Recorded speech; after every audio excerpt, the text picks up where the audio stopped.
Welcome to this video where I aim to delve into one of the most potent divine gifts, as perceived by C.S. Lewis, the power of imagination. C.S. Lewis possessed a fascinating perception of the imagination. Because it was a world he inhabited so frequently, his understanding of it was not limited to a single definition, but was distinguished as finely graded parts of a whole. This enabled him to wield one of his greatest powers as an author, using imaginative depiction to enable readers to see a particular thing or truth more clearly. This nuanced understanding has important implications not only for deepening our understanding of Lewis, but for how we use or abuse our own imaginations in matters of life and faith. In his autobiography, Surprised by Joy, Lewis outlines three distinctions of the imagination. First, he describes wish fulfillment, which he also calls reverie or daydream. This is often an unhealthy use of the imagination. It is self-referential and positions the self as the center of the universe and hero of the story. We can easily relate to this. Our daydreams of wealth, power, sex, heroism, and fame are rooted squarely in this type of imaginative fantasy. If we're honest, we employ this function of the imagination on a daily basis, often without awareness. The second distinction is invention, at which Lewis was so proficient, the power of depiction, of clarifying one's vision. It enables us to see the world as it is, not as we wish it to be. The benefit here is an enlargement of our being, of seeing the truth of something more deeply through a skillfully composed image or a well-told story. The third distinction of imagination describes the perception of realities beyond us. This includes experiences of what Lewis calls joy. He writes that of the three categories of imagination, this is the highest, even the only distinction that truly matters. This joy is concomitant with Sehnsucht, a deeply emotional German word denoting an ardent and unfulfilled longing. The end of this imaginative joy is to orient our longings toward a true object, one who will fulfill these longings at the appointed time. Though Lewis writes extensively about his experiences of joy, the highest attainment of the imagination, his power as a writer is centered in the second distinction of imagination, depiction. For readers, this ability to craft images and story contributes to an enhanced clarity and understanding of the world. Lewis writes elsewhere that reason is the natural organ of truth, but imagination is the organ of meaning. Stories and imaginative depictions bring truths to life out of the dry-as-dust regions in which reason often strands us. This does not mean we should denigrate the truths of reason. Rather, we should recognize that the imagination gives us an additional bearing on reality. However, the imagination as truth-bearer is often misunderstood. We relegate its function and primary use to that of childhood or to the strictly imaginary, which we might equate with falsity, thereby debasing it of any meaning or significance. We rarely understand that our imaginations are a vital source of meaning. The American poet and author Wendell Berry corrects this misapprehension. In your own words, worst of all, the fundamentalists of both science and religion do not adequately understand or respect imagination. Is imagination merely a talent such as a good singing voice, the ability to make things up, or think things up, or get ideas? Or is it, like science, a way of knowing things that can be known in no other way? We have much reason to think that it is a way of knowing things not otherwise knowable. As the word itself suggests, it is the power to make us see, and to see, moreover, things that without it would be unseeable. In one of its aspects, it is the power by which we sympathize. By its means, we may see what it was to be Odysseus or Penelope, David or Ruth, or what it is to be one's neighbor or one's enemy. By it, we may see ourselves as others see us.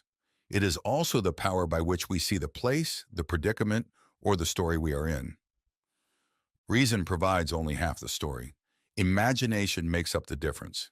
It enables us to see not only the manifest reality of the world around us, but the greater story in which we are participants, the story that is being told for all time, past, present, and future.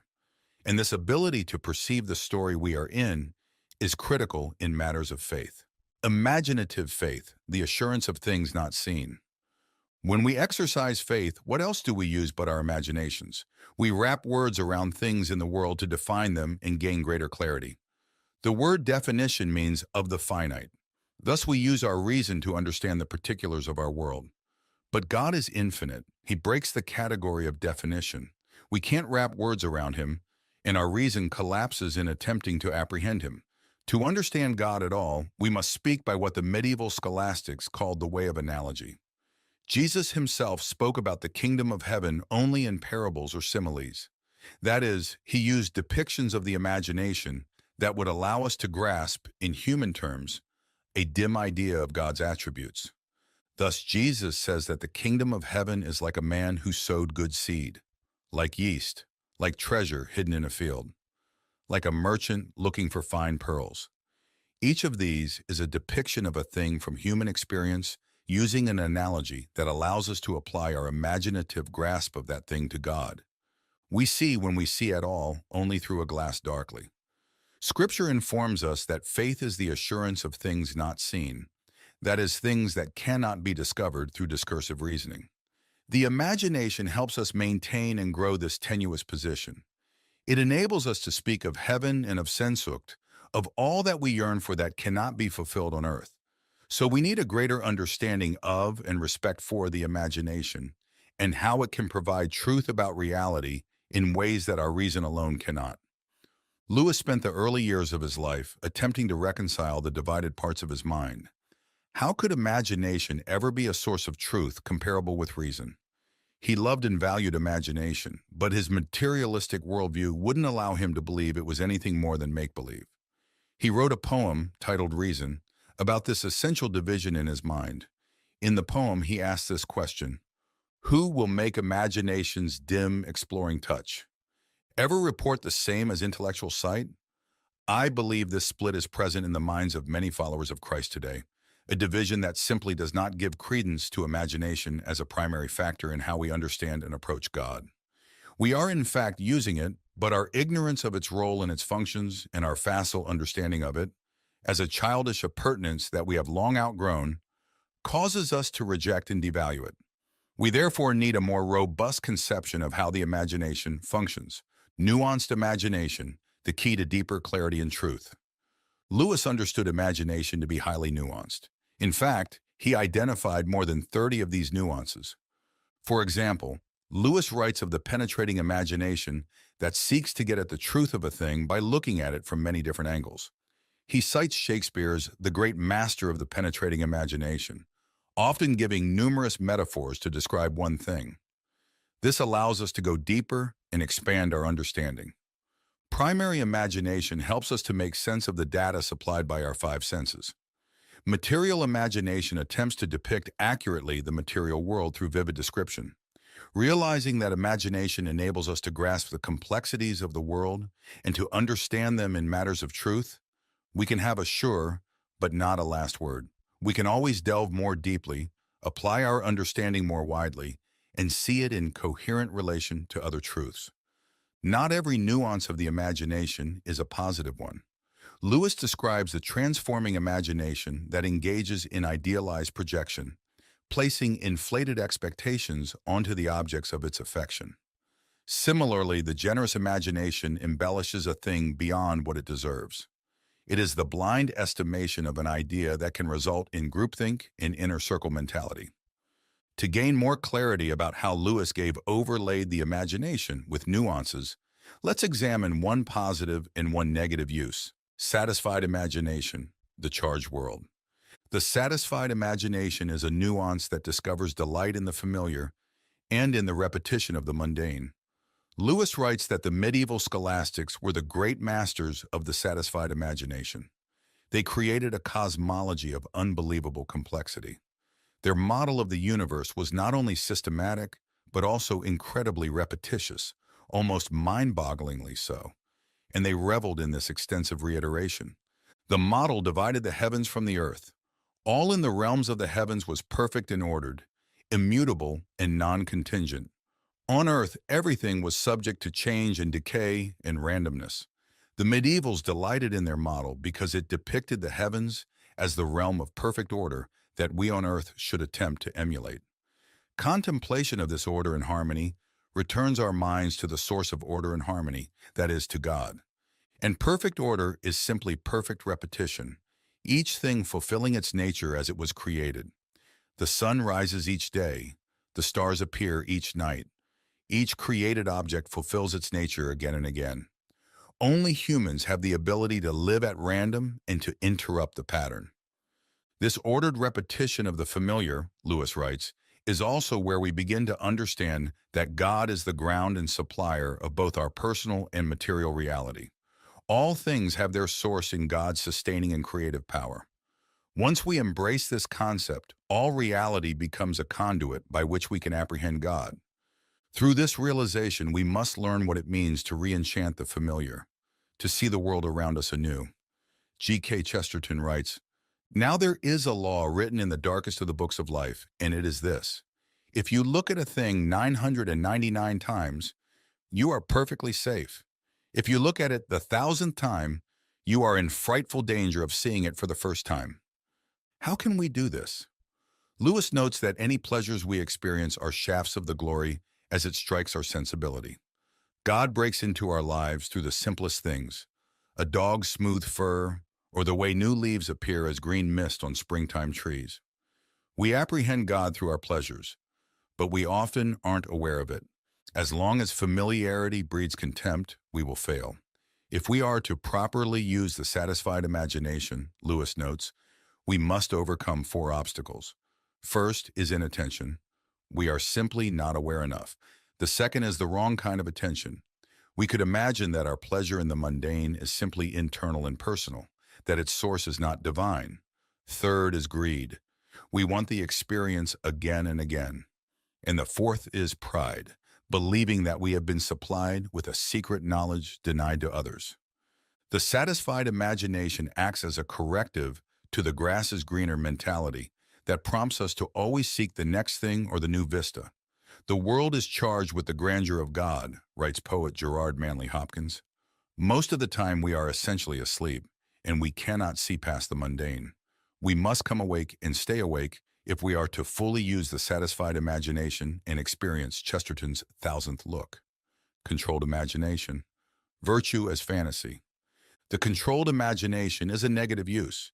It projects self-seeking desires onto others to gain ascendancy over them. It is akin to the distinction of imagination that Lewis labels wish fulfillment. The self becomes the center of the universe. The controlled imagination can also be what Lewis calls servile. Contrast this with the free activity in which the self is not central to the thing imagined. The servile activity fuels the controlled imagination with images and wish fulfillment dreams that keep us imprisoned within a fantasy world. George MacDonald writes that the one principle of hell is, "I am my own."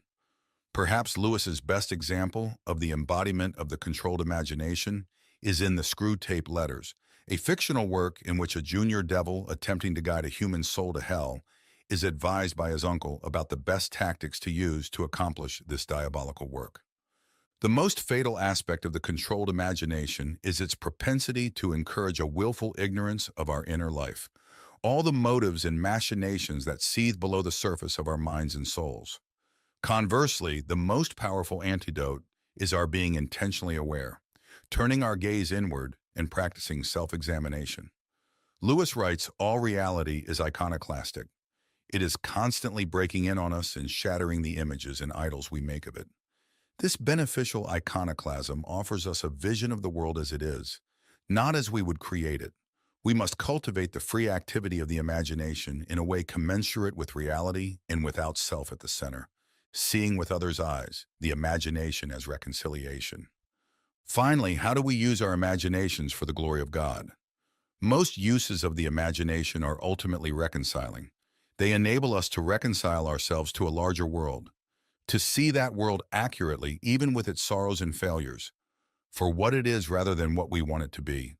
They provide us with hope and idealism without illusion.